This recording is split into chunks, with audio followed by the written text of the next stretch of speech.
Assalamualaikum warahmatullahi wabarakatuh. Selamat pagi, salam sejahtera untuk kita semua. Perkenalkan saya Dr. Amri SMM, dosen di Institut Sains dan Bisnis Amal Luhur Pangkal Pinang.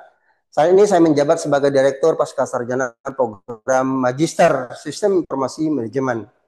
Hari ini saya akan presentasikan PDD UKT TPT bidang pengajaran dengan fokus pada mata kuliah Business Plan and Product Development.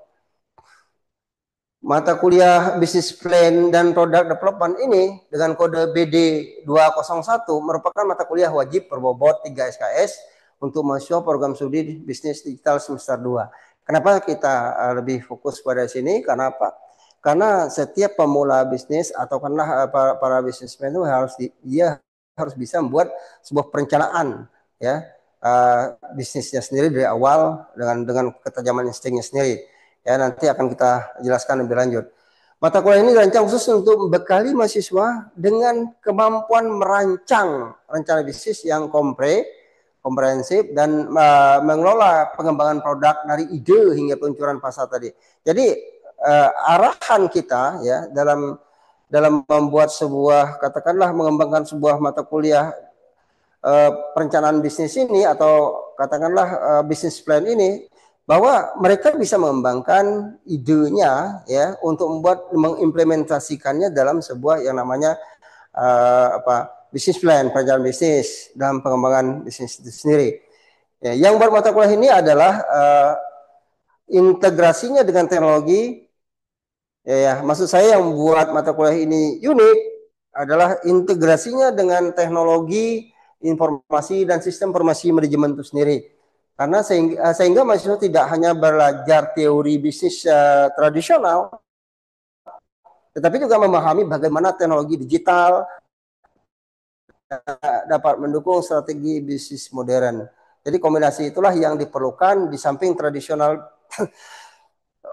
bisnis. Kita harus sekarang ini dunia itu sudah mengarah kepada dunia maya, dunia digital.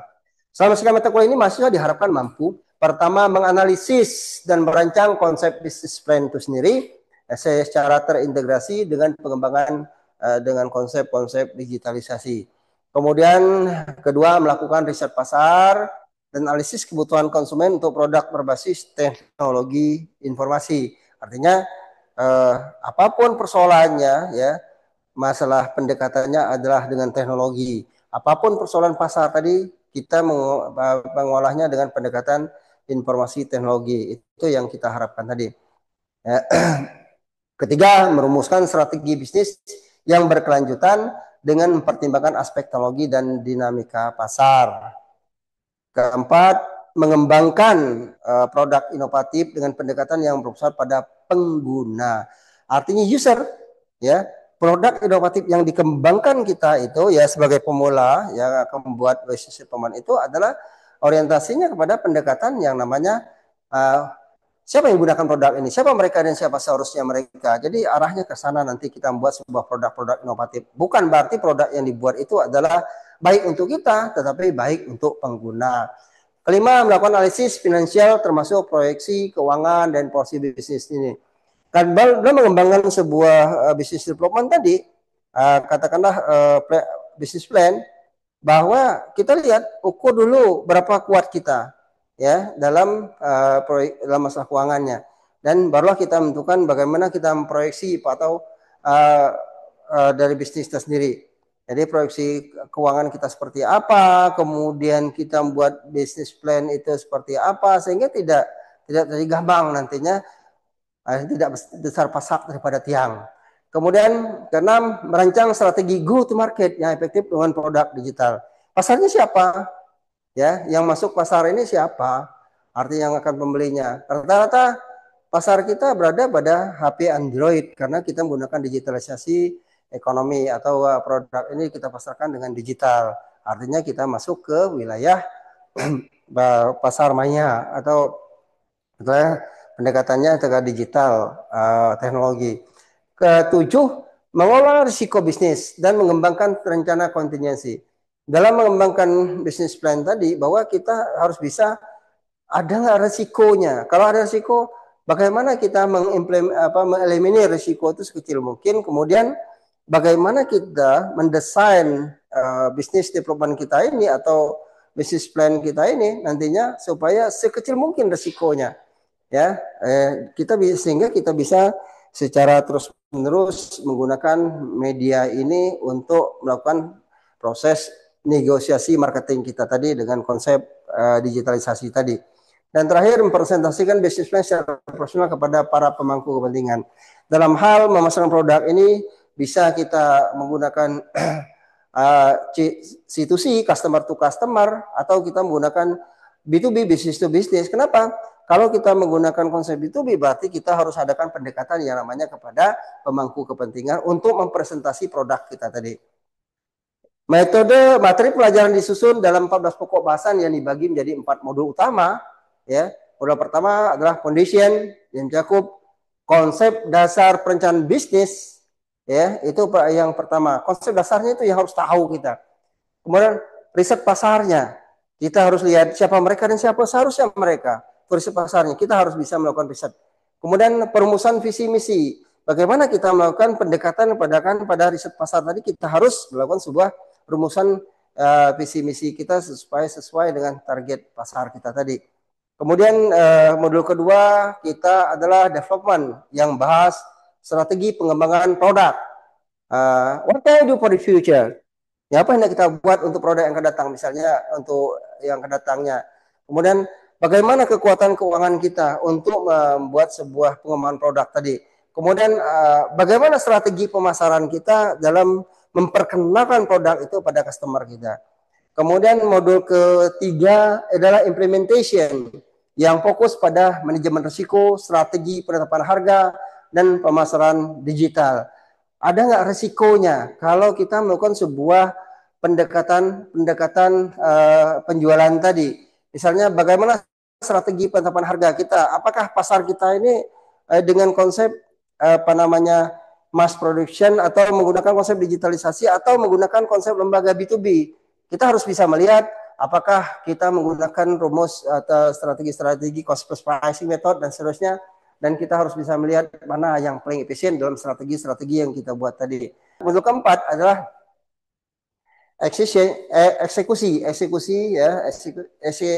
execution yang mencakup strategi go to market, pengukuran kinerja, dan presentasi business plan tadi.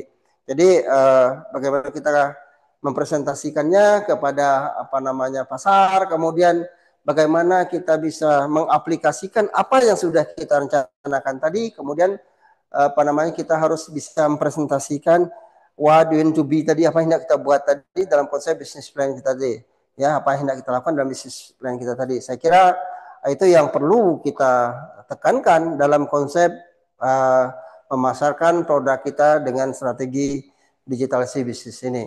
Setiap modul dirancang secara progresif, dimulai dari pemahaman konsep dasar hingga aplikasi praktis yang dapat langsung diterapkan di dunia nyata.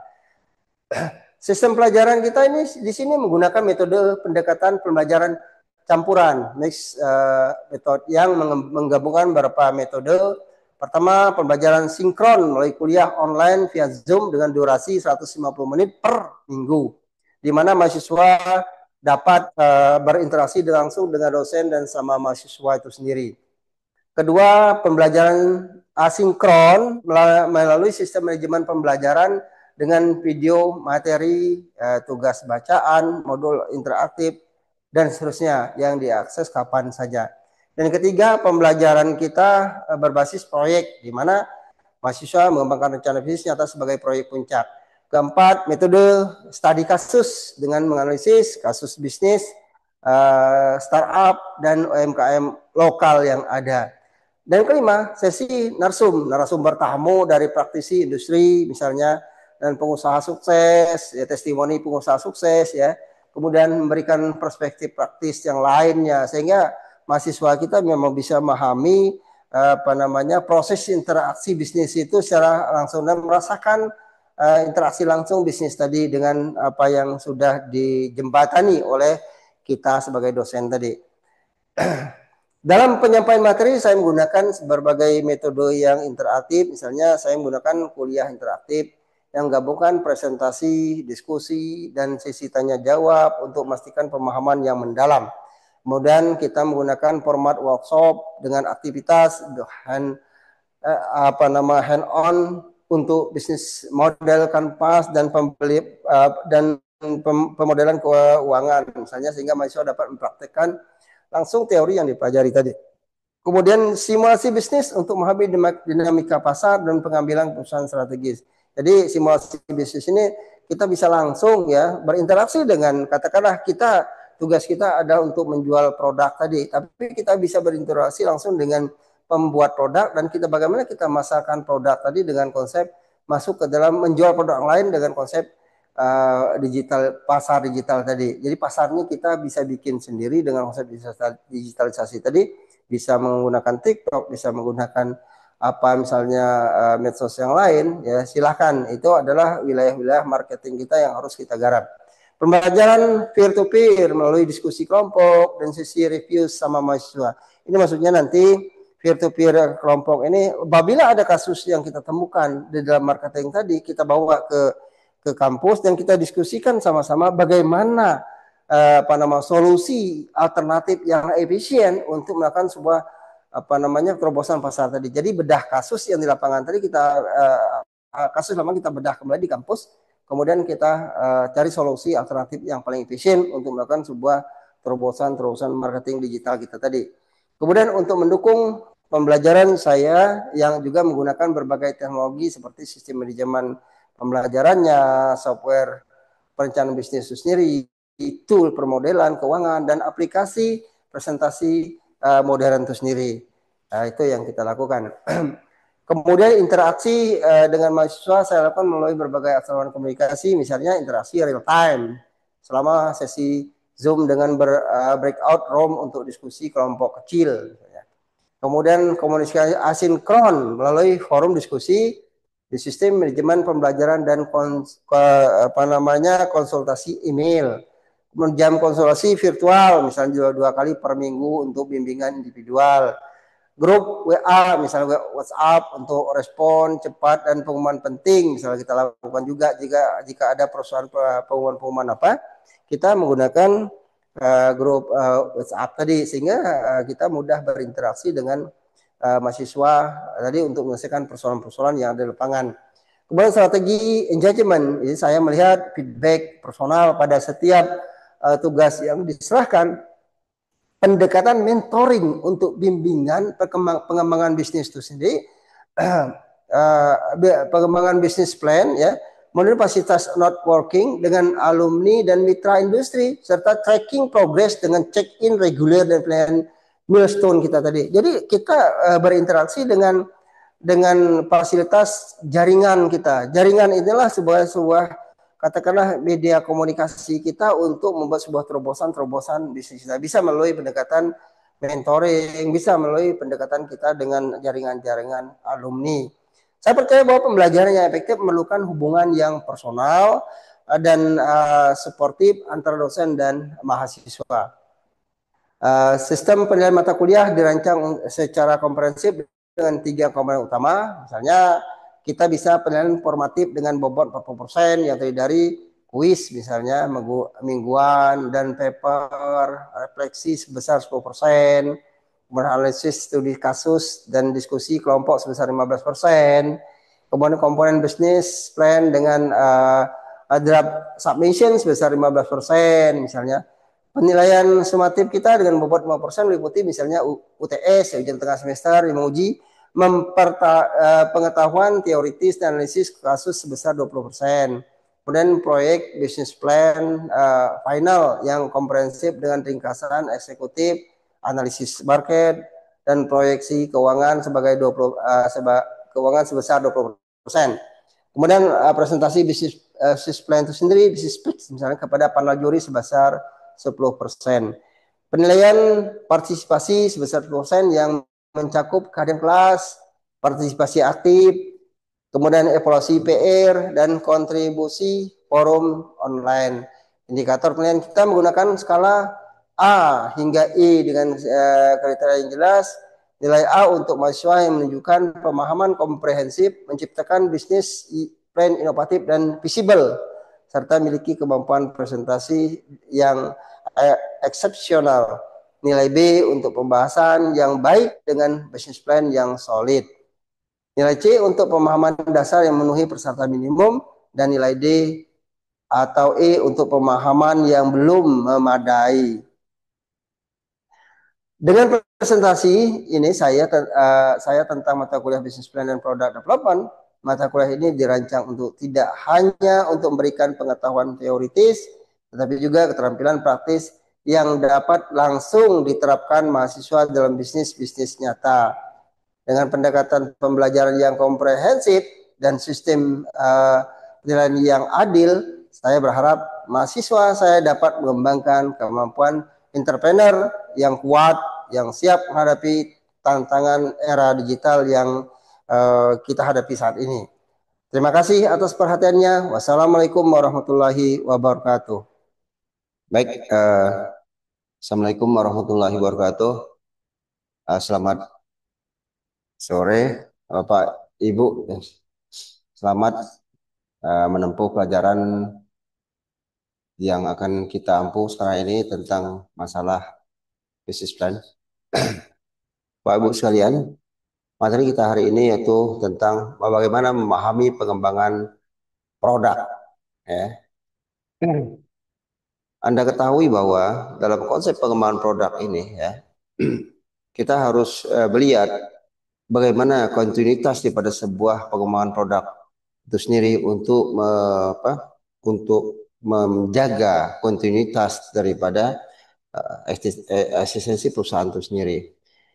Kita di sini bagaimana kita bikin sebuah inovasi produk baru. Karena kalau sudah terjadi kejenuhan dalam konteks market kita, maka kita tidak ada pilihan lain, harus mere kembali produk kita yang ada. Karena produk-produk kita itu seolah jenuh. Artinya kita harus merenovasi produk kita supaya kita mengacu pada yang namanya konteks market share kita. Artinya kita harus bisa membuat sebuah inovasi produk baru sehingga market kita atau customer kita tidak jenuh dalam masalah sebagai user produk tadi, ya. Dan juga kita bagaimana daya tarik dan relevansi merek di pasar global. Nah, tren kita seperti apa sih sebenarnya? Tren perubahan kita baca itu data, ya, data perubahan terjadi pada perilaku konsumen, perubahan terjadi pada data penjualan kita pada satu tahun terakhir. Kita lihat bagaimana tren perubahannya. Tren perubahan ini bisa melihat karena ada masalah-masalah ke kebosanan terhadap produk tadi, atau kadang ada masalah-masalah ekonomi yang tidak stabil sehingga orang akan terjadi penurunan dalam hal pembelian produk tadi. Nah, itu kita harus jaga. Jadi kalau kita melihat kalau terjadi misalnya penurunan daripada income per kapita suatu wilayah tadi, otomatis kemampuan daya beli mereka akan menurun. Dan juga kalau misalnya hasil survei, hasil riset kita bahwa kita harus melakukan sebuah inovasi, nah kita harus cepat melakukan sebuah inovasi produk. Karena produk baru itu dikatakan produk benar baru. Pertama, produk benar inovatif. Yang kedua, produk yang berbeda dengan produk yang lain. Produk-produk inovatif itu artinya apa? Produk lama itu kita redesain kembali supaya tidak terjadi kebosanan dalam hal customer kita menggunakan atau sebagai user menggunakan produk kita tadi. Nah, itu. Kemudian sebagai seorang pelaku bisnis, kita responsif terhadap pasar. Dinamika terjadi di pasar, ya. Yang harus kita lakukan adalah bagaimana kita beradaptasi dalam pengembangan produk, menciptakan respon cepat terhadap kebutuhan dan preferensi konsumen. Konsumen ini kan memberikan sebuah laporan secara tidak langsung tentang perubahan perilaku konsumen tersebut dalam penggunaan produk tadi. Nah, biasanya kita tidak peka dalam hal perubahan-perubahan perilaku konsumen ini karena kita merasa puas dalam konteks bahwa kita selama ini masih take profit, kita masih aman, tetapi kita tidak mempelajari bagaimana tren penurunan penjualan kita dari hari per hari, minggu per minggu, bulan ke bulan, bagaimana tren perubahan itu tidak kita pelajari, sehingga terjadilah kita terjebak dalam hal kejenuhan konsumen. Nah, untuk membuat sebuah renovasi baru berarti kita harus membuat strategi yang kuat, yang akurat kembali untuk membangkitkan katakanlah keinginan konsumen tadi. Nah, kalau cepat kita buat sebuah perubahan, saya ambil contoh begini. Di pengembangan produk Honda atau motor-motor. Kenapa motor itu setiap tahun dia harus membuat sebuah renovasi desain produk. Padahal kalau kita bicara tentang Honda, mungkin cc-nya sama, ya. Tetapi ada kejenuhan di situ, ya, tentang sebuah desainnya. Desainnya apakah pasar market share itu mengacu pada permintaan khusus untuk orang tua atau anak muda atau ibu-ibu. Nah, itu kita klaster konsumennya harus tahu. Kalau kita udah tahu tentang klaster konsumen seperti itu, otomatis kita bikin mapping bagaimana kita redesign produk kita ini supaya mengacu pada permintaan-permintaan yang tepat dengan sesuai keinginan konsumen tadi. Saya ambil contoh kita motor motor timbulnya motor misalnya katakanlah kenapa motor dulunya motor 4 tak, karena timbul menjadi 2 tak. Kemudian timbullah motor seolah seperti motor wanita seperti Vario, kemudian motor-motor yang identik dengan ibu-ibu atau anak muda misalnya bisa ke pasar bawa barang-barang. Nah, gitu. Ya, kalau misalnya mereka untuk kebut-kebutan, kenapa sih tidak motor yang sifatnya desain untuk kebut-kebutan tuh anak muda banget gitu. Jadi artinya kita harus melihat kondisi permintaan pasar itu seperti apa, perubahan-perubahan perilaku customer kita itu seperti apa. Kemudian kita lihat dalam poin selanjutnya itu valuasi merek, ya. Produk yang terus diperbarui berkontribusi pada persepsi positif, ya. Ini meningkatkan nilai dan loyalitas konsumen terhadap merek. Jadi tujuan kita tidak lain adalah untuk merenovasi katakanlah desain produk tadi, kemudian untuk menghilangkan kejenuhan customer tadi. Kita tidak lain adalah untuk menjaga loyalitas customer kita supaya tetap kepada merek-merek tertentu, karena mereka bisa saja kalau misal kita tidak bikin sebuah renovasi produk, malas itu, kenapa jenuh saya, tidak direnovasi produknya, sehingga mereka akan lari kepada merek yang lain. Apabila customer kita mudah lari kepada orang lain, ya susah untuk balik kembali, karena harus punya trik-trik tertentu supaya dia balik kembali. Nah, ini ya bahaya ini. Jadi hal-hal ini kita harus bisa menjaga, ya, bagaimana tingkat loyalitas customer kita ini, ya, supaya dia selalu bercokol di produk kita tadi. Kalau misal sudah dia beli motor kredit sudah habis lunas leasingnya, dia akan membeli produk itu juga, tetapi dengan varian yang baru, tapi dia tidak berlari dari merek itu sendiri. Misalnya orang hobi dengan motor Honda dengan inovasi-inovasi produknya sangat kuat sekali dan juga akan membeli motor Honda lebih lanjutnya. Nah, itu modelnya. Jadi kita harus bisa menjaga tentang masalah loyalitas customer kita terhadap merek tadi. Bapak Ibu sekalian, bagaimana tahap-tahap pengembangan produk ini? Jadi identifikasi kebutuhan pasar ini, ya, proses kita bagaimana melibatkan analisis tren perubahan, tren-tren terjadi di pasaran. Kalau anak muda misalnya dia ya identik dengan kebut-kebutan, tren itu bagaimana kita menciptakan, dulunya kan motor 4 tak, sekarang kita wah motornya Honda misalnya dengan sisi yang besarnya. Nah, gitu tren perubahan muda tadi suka hobi kebut-kebutan misalnya. Kemudian kita lihat bagaimana feedbacknya, umpan balik pelanggan itu sendiri. Pelanggan kita senang nggak dengan produk kita? Kadang-kadang kita punya produk, ya begitu kita produk kita dimiliki oleh customer kita, dia secara tidak sengaja membuat sebuah perubahan, seolah eh, bagian di perilaku dia tidak cocok dengan desain produk kita tadi, maka dipretelin lah, diapalah. Nah, itu salah satu perubahan-perubahan dari perilaku customer yang harus kita pelajari sesuai dengan market share tadi. Dan siapa mereka dan siapa seharusnya mereka itu, kita benar-benar kita harus benar-benar drive orang tepat pada proses sebenarnya untuk dalam kategori memasang produk kita tadi, siapa mereka dan siapa seharusnya mereka. Dan kita juga melihat kompetisi untuk menemukan kebutuhan yang belum terpenuhi. Ya, kompetisi itu bagaimana? Kebutuhan apa yang belum terpenuhi tadi?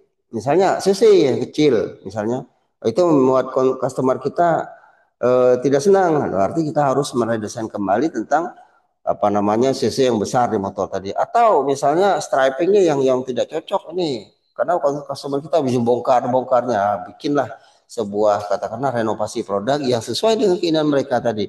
Nah, sesuai dengan keinginan mereka itu kita harus survei bagaimana sih pada tingkat keinginan customer ini, apa yang maunya mereka itu. Nah, kita harus tahu berapa besar data perubahan perilaku konsumen tadi dengan perubahan perilaku mereka untuk merubah desain produk tadi. Nah, gitu. Kemudian bagaimana kita strategi kita untuk membuat sebuah pengembangan konsep ini? Setelah kita melakukan sebuah identifikasi ya apa namanya kebutuhan si user tadi, kita selanjutnya penyusun ide awal menjadi konsep produk yang konkret dan dapat diuji. Nah, kita coba ya apa namanya membuat sebuah perubahan tadi ya membuat sebuah katakanlah dari ide tadi kita membuat produk yang konkret yang sesuai yang diinginkan oleh konsumen tadi. Kita uji. Setelah kita uji, kita lempar ke pasar, bagaimana respon mereka? Tidak semua produk yang dilemparkan ke pasar itu adalah direspon positif oleh konsumen.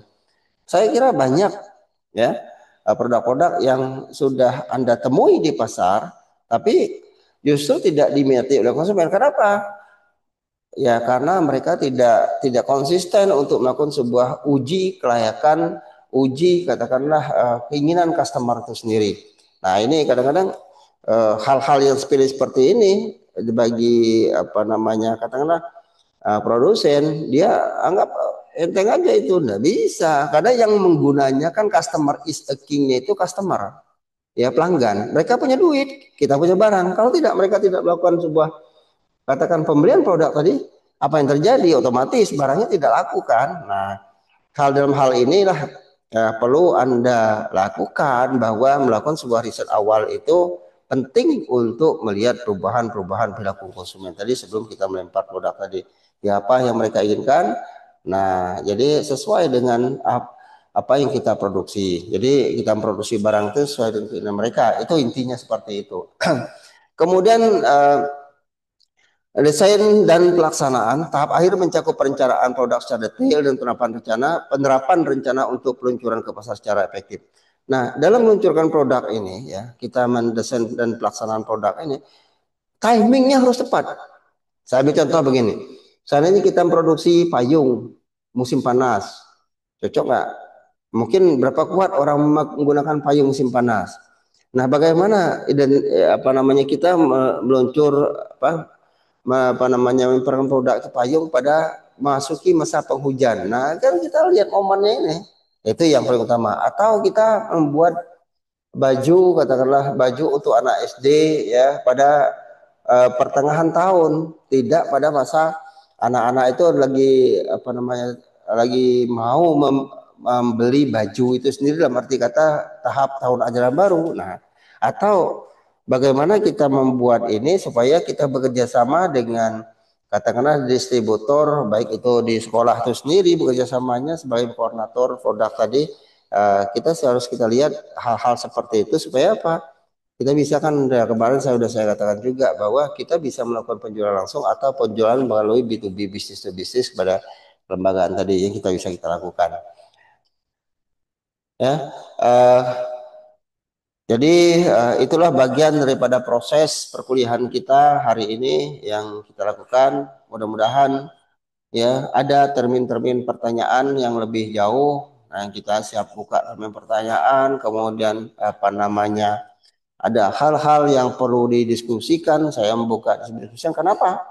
Karena setiap perkuliahan itu adalah sebuah informasi yang up to date yang harus bisa kita kembangkan dalam hal mentransfer keilmuan antara dosen dan mahasiswa. Terima kasih atas perhatiannya. Billahi taufik wa hidayah. Assalamualaikum warahmatullahi wabarakatuh.